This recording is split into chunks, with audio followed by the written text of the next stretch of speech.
X-Men, a série animada, está de volta, repaginada com o título X-Men 97. E tivemos, nessa semana, os 2 primeiros episódios lançados no Disney Plus. E hoje, nesse vídeo, a gente vai fazer uma análise completa desses 2 primeiros episódios. E, principalmente, dar uma olhada nesse roteiro, na história, no que eles querem dizer com essa história, além, é claro, da gente falar das referências do episódio e de algumas teorias que podem acontecer no futuro. Tem muita coisa que a gente vai falar nesse vídeo, vamos lá! A primeira coisa que precisamos reconhecer é que X-Men 97 superou demais as expectativas. Desde que a série foi anunciada, eu temia por algo extremamente apelativo para nostalgia, e que a Marvel decidiu fazer essa animação só porque os designs dos personagens são os mais icônicos entre toda a história dos X-Men. A série animada dos anos 90 era de fato muito boa, e especialmente por causa da sua temática que eles conseguiam abordar no roteiro. X-Men jamais, nunca vai poder abandonar a sua grande metáfora, que é de falar sobre pessoas que sofrem preconceito na sociedade. E a série animada nos anos 90 conseguia fazer isso magistralmente bem, algo que pouquíssimos desenhos da época sequer cogitavam em abordar nesses seus temas. O problema maior do desenho antigo era a qualidade da animação.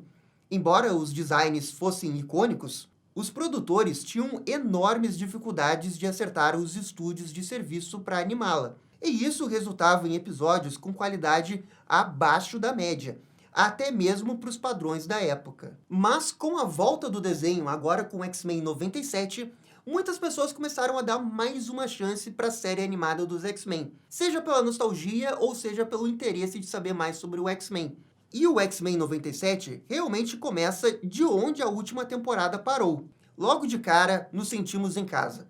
A abertura clássico com um jato voando ao redor do logo, pequenas alterações para adicionar personagens como Morfo, e algumas cenas diferentes relembrando episódios antigos do desenho. Cara, a sensação era que a gente estava voltando para os anos 90. Eu confesso que até estranhei que eles colocaram o Professor Xavier na abertura, porque toda a divulgação do desenho já falava que o Professor Xavier ia aparecer morto já no primeiro episódio. Mas tudo isso foi de propósito. Eles queriam que primeiro a gente sentisse uma nostalgia com uma abertura praticamente igual dos anos 90, e até mesmo colocar o Professor Xavier ali, para depois no episódio 2 eles mudarem. Eles queriam primeiro fazer um episódio que realmente parecesse ter saído de 1997, com uma história típica dos X-Men derrotando os Sentinelas. E ao mesmo tempo que eles reestabelecem os personagens, os seus poderes e o mundo dos mutantes. É no episódio seguinte que eles mudam levemente a abertura para incluir o Magneto. Esse primeiro detalhe eu amei de cara, e tomara que nos outros episódios eles também mudem algumas cenas ali, como acontecia também em alguns episódios do desenho clássico. A única coisa muito nitpick que eu acho que eles poderiam ter colocado é que na abertura original tinha um negócio disponível em estéreo, alguma coisa assim. Eles poderiam ter feito isso e colocado disponível em 4K, Adobe DTS, sei lá, poderiam ter colocado alguma coisa assim, só pra nostalgia. Logo no início do episódio, é dito pela televisão que os mutantes começaram a ser aceitos na sociedade, especialmente após a morte do Professor Xavier. Até tem um jornal do Clarim Diário que fala sobre o baile Hellfire. E é importante destacar aqui que a direção manda bem demais no ritmo e nas imagens que ela vai colocar, intercalando com a narração da televisão. Isso porque o jornal está falando que os mutantes são mais aceitos. Só que vemos Calisto junto com outro Morlock se escondendo. Nós vemos o Mancha Solar ser preso. E também que os amigos da humanidade estão capturando mutantes e vendendo para alguém desconhecido. Esse alguém desconhecido a gente ainda não sabe exatamente quem que é, mas ao que tudo indica deve ser o Senhor Sinistro. O que eu acho importante a gente conversar aqui é essa construção do mundo que o desenho já faz logo de cara. É dito na televisão que os mutantes são mais aceitos, como se essa fosse a verdade universal dessa Terra. E a gente sabe que isso não é verdade. De certa forma, isso dialoga totalmente com a nossa realidade. Vivemos em um mundo onde se fala muito que as coisas melhoraram, mas existe ainda muito preconceito que as pessoas passam, assim como os mutantes também passam nesse mundo. E na construção do mundo também entra pequenos detalhes, como a forma que os amigos da humanidade chamam um mutante de Mutuna. Eu acredito que toda essa construção que o desenho faz muito bem nesse início é muito mais para contextualizar esse preconceito mutante e fazer uma comparação direta com a vida real. E com isso, embora o desenho se passe em 1997, as discussões que eles vão abordar ali são muito atuais. A outra coisa é o fator político. A ONU está muito mais envolvida na história. Genosha é um país não reconhecido pela ONU. E também vai ter toda uma parada que eles vão adaptar um quadrinho direto dos X-Men, que é o julgamento do Magneto. E bem, na primeira cena do episódio, vemos a equipe dos X-Men salvando o Mancha Solar. A Tempestade e o Bishop mandam bem demais aqui nas suas introduções, mas quem realmente rouba a cena é o Ciclope. Baita cena de ação aqui, especialmente pela sua criatividade envolvendo o uso de seus poderes. Logo de cara, podemos ver que o desenho atual não vai sofrer o mesmo problema do original, que era justamente a qualidade da animação nas cenas de ação. Quero dizer, até vai. Essa questão da qualidade da animação foi um ponto polêmico que o pessoal ficou discutindo quando o episódio saiu agora. Pelo menos na minha opinião, a qualidade desses dois episódios fica alternando entre excelente e apenas ok. Realmente vai ter algumas cenas de ação que me surpreenderam demais, eu não esperava tanta qualidade. Mas aí vai ter algumas outras cenas ali com os personagens conversando, que de fato poderiam ser melhores. O Mancha Solar é salvo e com isso voltamos para a mansão do Professor Xavier. Gambit, Vampira e Morpho estão de boas com o novo status quo que os mutantes prestigiam nesse momento na sociedade. Mas o Ciclope é incansável. Ele não quer desistir até concretizar o sonho do Professor Xavier. E nessa parte aqui o roteiro vai brilhar bastante porque ele foca muito bem na relação dos X-Men, as interações entre os personagens e como eles, de fato, ali são uma família. E claro, isso tudo não é só papo aleatório que vai fazer perder tempo no episódio. Isso está relacionado com o arco que cada um deles vai passar ao longo da temporada. O Ciclope sente o peso de ser o líder dos X-Men. Ele quer honrar o legado do Xavier, mas ele vai ser pai também, e está dividido com essa tarefa.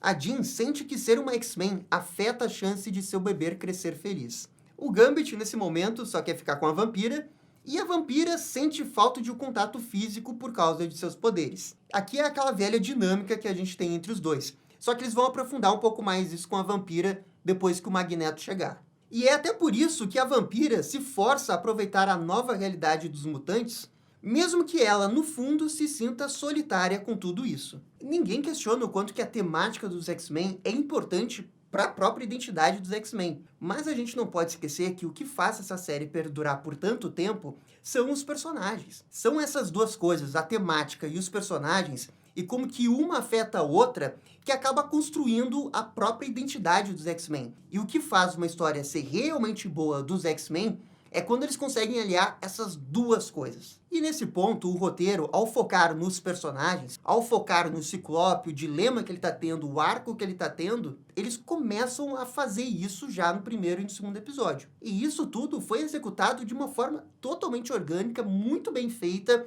e talvez até tão bom quanto o desenho dos anos 90. O Mancha Solar é outro personagem que parece que vai ter um arco importante. Ele, que é brasileiro, né, vem de uma família rica, e ele nunca contou para sua família que é mutante. Ele não parece primeiro se aceitar como mutante, porque talvez ele ache que a sua família não vai aceitá-lo. É aqui que entra a Jubileu. Afinal, ela passou por algo muito parecido. Juntar esses dois personagens eu achei que foi uma jogada muito boa do desenho, porque a Jubileu, no desenho antigo, ela geralmente ficava um pouco perdida. De vez em quando tinha um episódio focado nela e tudo mais, mas de uma forma geral o desenho não sabia o que fazer com ela. E aqui, logo de cara, o desenho sabe o que fazer. É a Jubileu que vai ajudar o Mancha Solar. Isso vai mostrar a evolução da Jubileu desde a primeira temporada do desenho clássico e ela se tornando de verdade um X-Men que ajuda um outro mutante a se encontrar. Perfeita essa jogada deles aqui. O X-Men, juntamente com a Dra. Cooper, possui um contato muito íntimo com a ONU, já que ela era amiga pessoal do Professor Xavier. A equipe coopera com a ONU. Mas no fundo aqui, eu não sei o quanto que a ONU de fato confia nos X-Men. E aqui no modo totalmente especulativo, eu vou até mais além. Eu acho que a ONU teme um pouco os X-Men. E eles querem que os X-Men fiquem próximos da ONU porque é até uma forma de conseguir controlar isso. Se o desenho lá na frente fizer um plot twist envolvendo a ONU, cara, vai ganhar uns 10 pontos de ousadia comigo. Mas eu também acho um pouco improvável o desenho posicionar a ONU até de forma antagônica. Mas que seria uma grande ousadia, isso seria. De qualquer forma, com a ONU sendo antagonizada ou não, a mera inclusão dela na história, eu acho que é muito bem-vindo. Porque isso aumenta a imersão com a história. Pô, se X-Men envolve preconceito, em algum momento, em alguma instância, você tem que falar de política junto. É impossível desassociar as duas coisas. É claro que nos anos 90 eles abordavam isso, mas era muito mais simples. Aqui eu já vejo que eles querem deixar um pouco mais complexo e talvez até criar uma escala de cinza, né? Porque a ONU não é totalmente vilã. Mas ela pode, de fato, ter medo dos X-Men. Pode não ter medo agora com o Ciclope, mas e depois lá com o Magneto? Será que eles não vão mudar a opinião deles ali? Esse é um ponto narrativo que esses 2 primeiros episódios levantam e eu realmente espero que eles desenvolvam mais aí nos próximos episódios, porque pode dar uma baita história. Vai ter essa cena aqui muito boa do Ciclope com a Jean, que ajuda nesse arco dos dois que comentei antes. O Scott sente o peso de ser um X-Men, porque ele entende que só vai honrar o professor se continuar lutando pelo sonho do Xavier. E assim, ó, vamos parar um pouco aqui e tentar entender o que de fato é o sonho do professor Xavier. No meu entendimento, é um mundo onde humanos e mutantes conseguem conviver no mesmo planeta, nos mesmos lugares e sem preconceito. É isso que eu vejo como o sonho máximo do Xavier, onde todo mundo se aceita de boas e não tem nenhum problema. Só que assim, ó, no início do episódio, a televisão falou ali que os mutantes vivem entre os humanos também. E que os mutantes são, inclusive, celebrados naquele momento. Então, o sonho do professor Xavier não foi concretizado? Bem, a gente sabe que a resposta é não. Como vimos, os mutantes até podem ser aceitos na sociedade, mas ainda há intolerância com os mutantes. Ainda há esse medo dos humanos, e é desse medo que se gera o preconceito dos humanos em cima dos mutantes. Então, o sonho do professor Xavier é o que o Magneto sempre falou nas histórias, que é uma utopia. Porque é impossível conseguir com que todas essas pessoas, de fato, não tenham preconceito em cima dos mutantes. É impossível controlar isso. E que tem que haver algum tipo de meio termo. Mas se existe um meio termo para esse sonho, não é onde eles estão agora? Eu tô fazendo todas essas perguntas por causa do sentimento que os personagens do X-Men podem sentir. É justo cobrar que os X-Men, especialmente o Ciclope, sigam esse sonho até o infinito, abrindo mão de uma vida feliz, sendo que esse futuro utópico de fato nunca aconteça? Esse é o dilema que o Scott e o Magneto também vão passar por essa história. Cara, esse é de fato o potencial narrativo de toda essa história da primeira temporada. Ainda mais porque nesses primeiros episódios focou bastante no Ciclope e muitas pessoas enxergam o Ciclope como um personagem tipo meio termo entre o Professor Xavier e o Magneto. Da mesma forma que eu acho que o Ciclope aprendeu com o Xavier, eu acho que esse é um momento que o Ciclope pode até aprender com o Magneto. Mas é justo que o personagem continue essa luta enquanto ele vai ter um filho? Esses são dilemas, pontos negativos que eu vejo a história se desenvolver e que é muito sobre o personagem, mas também é sobre a temática do desenho. Olha como essas duas coisas se conversam muito bem. Bem, o Mancha Solar foge ali da mansão de Xavier e os X-Men vão atrás dele. E claro, não antes disso, sem uma clássica treta de Wolverine e Ciclope. Eles encontram o Mancha Solar, até que relativamente fácil, e olha, eu adorei essa cena aqui que a Jubileu dança usando seus poderes. E enquanto isso, Ciclope, Tempestade e Bishop vão até uma prisão onde o Gyrand é mantido. As pessoas normais sabem que quanto mais espaço abrimos para sua raça, menos sobra para a nossa.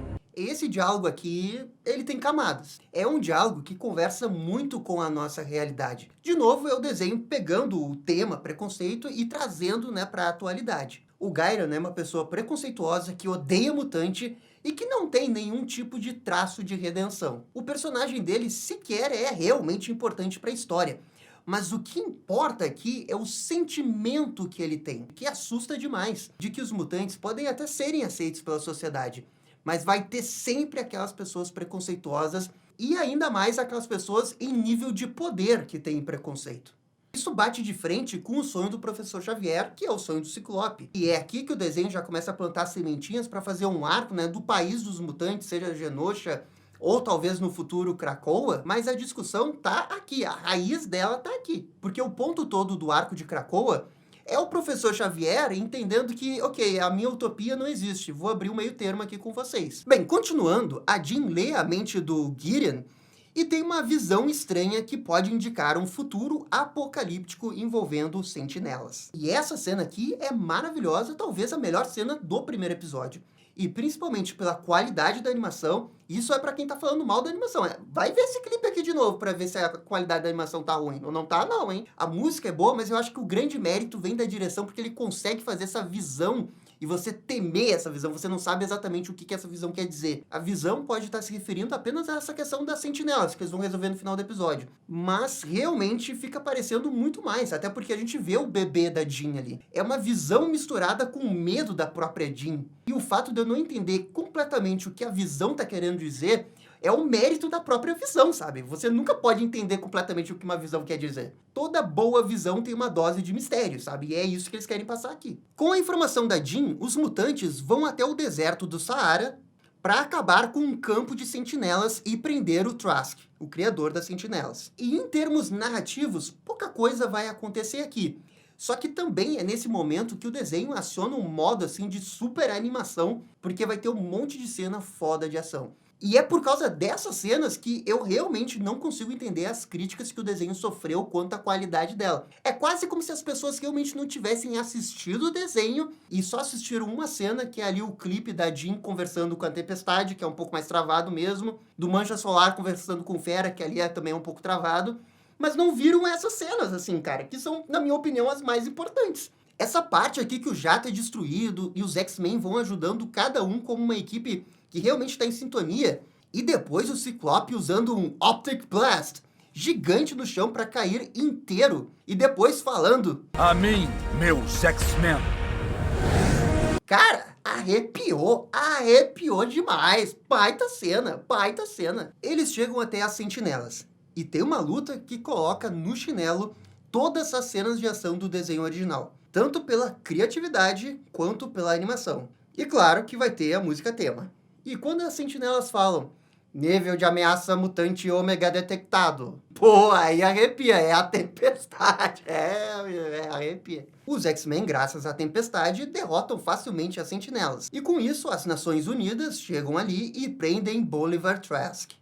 O final do primeiro episódio envolve o Magneto aparecendo na mansão, e com o testamento do Xavier. Ele vai ser o novo líder dos X-Men, conforme a vontade do professor.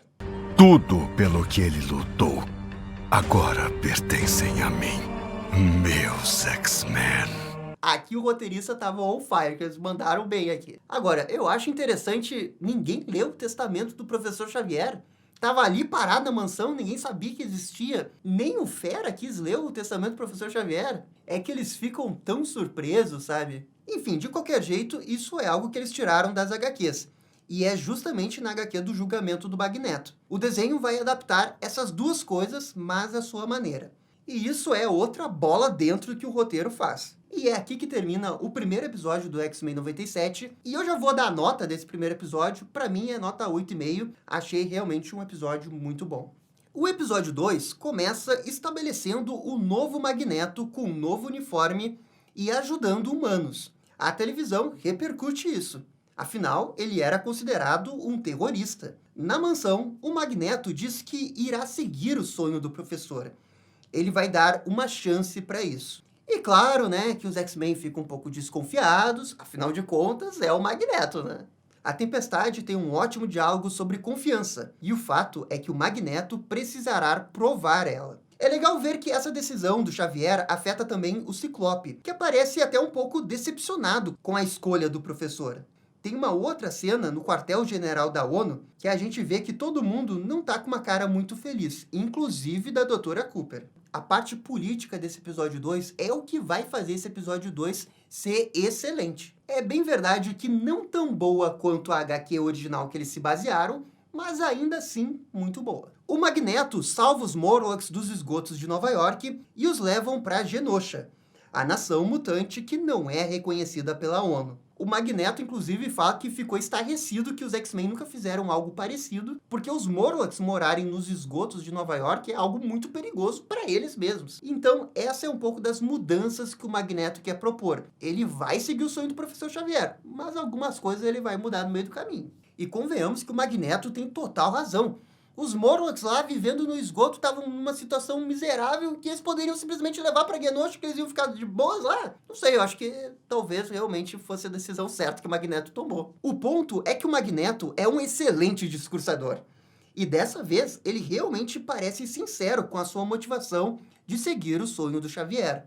Mas claro, sem deixar de lado o seu ponto de vista também. Até mesmo Charles Xavier pode cometer um erro. Ai, na lata não, Magneto, calma, Magneto, calma, Magneto. Mas bem, o Magneto ainda esconde algo, que é esse passado que ele tem com a vampira. Olha, eles com certeza tiveram algo juntos, hein? Tá saindo fagulhas entre eles. É nesse momento que a ONU chega ali na mansão e diz que o Magneto vai ser julgado pelos seus crimes. E o Eric aceita ser julgado, desde que seja algo justo. É agora que vai começar a adaptação da HQ do julgamento do Magneto. E o que acontece naquela HQ é basicamente a mesma ideia do que vai acontecer nesse episódio. A grande diferença realmente é a parte do contexto, já que os dois universos, embora tenham coisas parecidas, passaram por coisas diferentes. O Magneto alega que tudo o que ele fez no passado foi para defender o seu povo do extermínio. E é claro que os juízes não pensam exatamente assim. O grande problema acontece do lado de fora da ONU.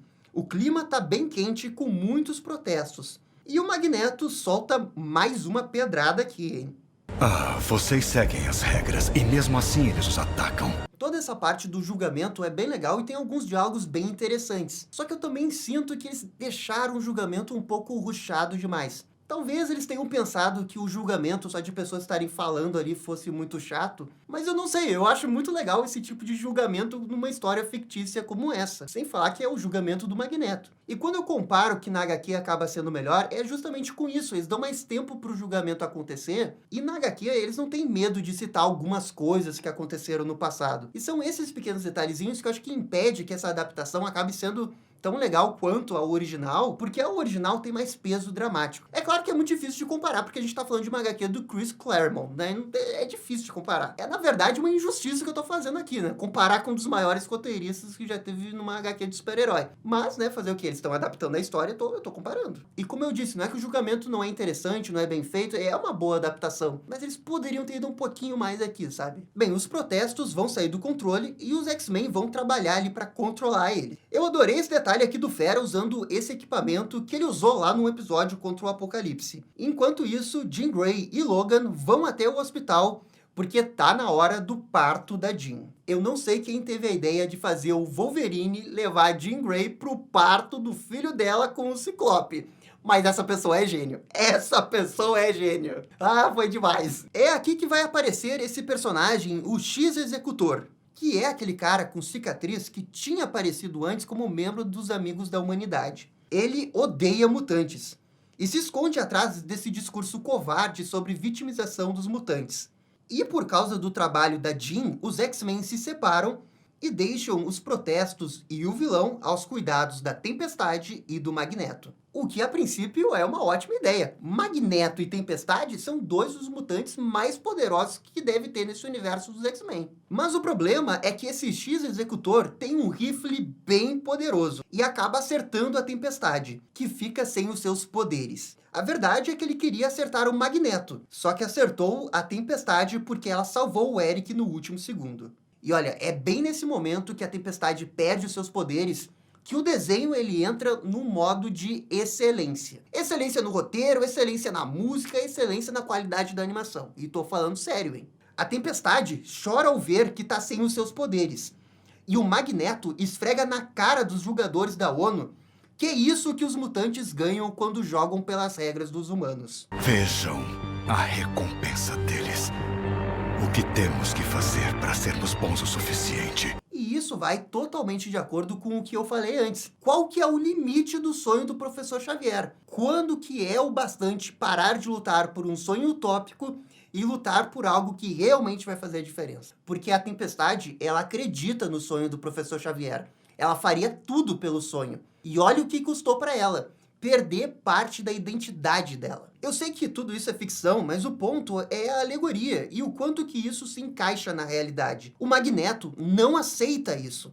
Ele não aceita que os mutantes sejam prejudicados em qualquer hipótese. Com isso, ele leva o vilão e os juízes para o céu, e quando parecia que ele iria matar o X-Executor, ele o poupa, provando que ele acredita no sonho do Xavier ainda. Ou melhor, ele acredita, mas parcialmente. Ele quer sim realizar o sonho do Xavier de que os mutantes e os humanos vão viver na mesma Terra e de forma pacífica, sem ficar se matando um ao outro. Mas ele também sabe que talvez seja realmente impossível acabar de vez com o preconceito e o medo que os humanos têm dos mutantes. Os juízes decidem inocentar o Magneto das acusações e colocam Genosha como um país a ser integrado pela ONU. O que com certeza é uma baita decisão pro roteiro para essa primeira temporada. Qual que vai ser o papel de Genosha pro resto da temporada? O que o Magneto vai fazer com isso? Eles vão ver esse negócio de Genosha só como uma vitória e nunca mais vão falar sobre isso? Tomara que não, porque eu vejo muito potencial para isso. Mas também a gente precisa discutir aqui um pouco sobre o critério que levou à inocência do Magneto. Porque a gente nunca de fato vai saber se as pessoas votaram na sua inocência porque eles estavam morrendo de medo no espaço, vendo um cara que pode segurar o magnetismo de qualquer jeito e matar eles num piscar de olhos, ou eles inocentaram o Magneto porque realmente acreditam que o Magneto vai ajudar tanto os mutantes quanto os humanos. Você pode interpretar essa decisão das duas maneiras. Tanto a gente pode, quanto os próprios humanos da história podem interpretar desse jeito. Podem achar que o julgamento do Magneto foi uma injustiça. Isso pode dar muita discussão, muita história boa, envolvendo justamente esse negócio do Magneto. E bem, enquanto isso está acontecendo, o bebê da Jean nasce. E também descobrimos que a Tempestade pode ter perdido seus poderes para sempre. E ela escreve uma carta de despedida e sai dos X-Men. Essa cena aqui é espetacular. E eu tô falando tudo. Não é só o texto da carta da Tempestade. É o jeito que eles ficam cortando as cenas, enquanto que ela vai lendo a carta em off e vai mostrando os mutantes, né? Nesse mundo que ela agora vai ter que ver de um jeito diferente. Essa parte, para uma série animada, é 10 de 10. E pelo jeito, esse vai ser o arco da Tempestade ao longo da temporada. Ela, de alguma forma, tentando recuperar os poderes dela. Ou talvez ela nem tentando recuperar e tentando viver a vida sem seus poderes. O que eu acho que não vai acontecer, é um pouco extremo demais. Eu acho que ela vai conseguir recuperar os seus poderes, redescobrindo quem que ela é. Outra coisa é a reação da Tempestade ao descobrir que ela perdeu seus poderes. É muito boa, cara, a gente sente o mundo desmoronando ao redor dela. Isso mostra o quanto que ser uma mutante a orgulhava. O desenho conseguiu mostrar muito bem o quanto que ela sofreu. E agora vamos ver o que vai acontecer daqui para frente. A última cena do desenho é aparecendo um clone da Jean Grey na porta da mansão Xavier. E bem, a gente sabe que o clone da Jean se chama Madeline Pryor. Só que agora fica a dúvida se essa pessoa que apareceu na porta é a verdadeira Jean ou a clone. Quero lembrar que nas HQs, justamente nessa do julgamento do Magneto, a clone da Jean, a Madeline Pryor, que está grávida e que tem um filho. Tudo indica que eles vão fazer esse arco que também aconteceu nas HQs, de que o Senhor Sinistro clonou a Jean. E eu consigo imaginar que eles poderiam até utilizar aquele arco que acontece no desenho mesmo, que, se eu não me engano, é na segunda temporada, e deles terem feito o clone da Jean desde ali. Mas isso é uma teoria. Só entendo que existe uma forte possibilidade da Jean, que a gente acha que é a Jean real, na verdade ser a Madeline Pryor, e a Jean real ser essa que acabou de entrar na porta. Tudo isso pode ser uma semi-adaptação do arco Inferno, na qual o Senhor Sinistro é o grande vilão. E claro, tudo isso na teoria. E bem, esses foram os 2 primeiros episódios. O episódio 2 é nota 9, tá? Foi realmente superior ao primeiro em quase todos os aspectos. Eu vi várias pessoas reclamando sobre a qualidade da animação, dizendo que tá parecendo uma animação de Flash, uma animação da Newsground, alguma coisa assim. E, poxa, velho, eu não consigo concordar com essas críticas. Eu acho um pouco exagerado, sabe? Especialmente porque nas cenas de ação tá fluido, tá dinâmico, não tá incomodando e é superior ao original. Nesse ponto, olha, eu não tenho crítica. O ponto mais frágil da qualidade da animação é quando a gente vê alguns personagens parados e eles ficam conversando entre si. De fato, são esses os momentos que eu falei que são apenas ok. Não é que é ruim, é só ok. A verdade é que toda a qualidade da animação é um pouco instável, isso sim. Porque, como eu disse, tem momentos que é excelente, como nessa aqui do Magneto e essa das Sentinelas, e tem momentos que é mais ou menos. Mesmo assim, até nos momentos mais fracos, os personagens têm expressões bem marcantes e que deixam bem claro o que eles estão sentindo ali. O que eu acho que dá pra criticar um pouco mais é que a direção, de vez em quando, dá uns closes nos olhos dos personagens e é um pouco dramático demais, em momentos que não precisa ser tão dramático assim. Eu não sei se talvez eles fizeram isso pra tentar dar uma variada nos frames que estavam aparecendo, porque eles têm uma limitação de quantos frames eles poderiam fazer, e se eles fizessem um close no rosto, isso poderia ficar mais fácil de fazer. Eu até entendo que isso pode ser uma solução inteligente, mas tem algumas cenas que ficou muito abrupto isso, porque você tá tendo cenas que tem câmera aberta, câmera em cima da pessoa, mas daí do nada vem close dentro do rosto da pessoa, e é too much, aí é demais. São só esses momentos que acabaram me incomodando mesmo, mas isso é muito nitpick. O que realmente importa é que o desenho voltou com 2 pés na porta e ele voltou muito bem. De uma forma geral, esses 2 episódios eu classifico como muito bons e quase que foram excelentes. Olha, de verdade, só pela qualidade da animação nas cenas de ação e pela qualidade do roteiro, a animação já se justificou. Aquele meu medo de que ia ser comercial só pela nostalgia não se confirmou. É um desenho de verdade, é uma animação digna de uma continuação. E, de uma forma geral, achei que eles mandaram muito bem nesse desenho. Estou realmente ansioso para os próximos episódios, e eu acho que é isso aqui a minha análise dos 2 primeiros episódios. Vocês não precisam concordar comigo, mas, por favor, comentem aqui embaixo. Semana que vem eu faço a análise do episódio 3, e se continuar dando views, eu continuo fazendo para os próximos. Mas, no mais, eu fico por aqui. Muito obrigado, e até a próxima. Tchau, tchau. Taranana. X-Men. E essa foi a nossa análise dos episódios 1 e 2 de X-Men 97. E aí, gostaram? Não gostaram? Deixem suas opiniões nos comentários. E se curtiram o vídeo, deixe aquele joinha e inscreva-se no canal para ficar sabendo absolutamente tudo sobre Batman. Obrigado, gente. Até a próxima. Tchau, tchau.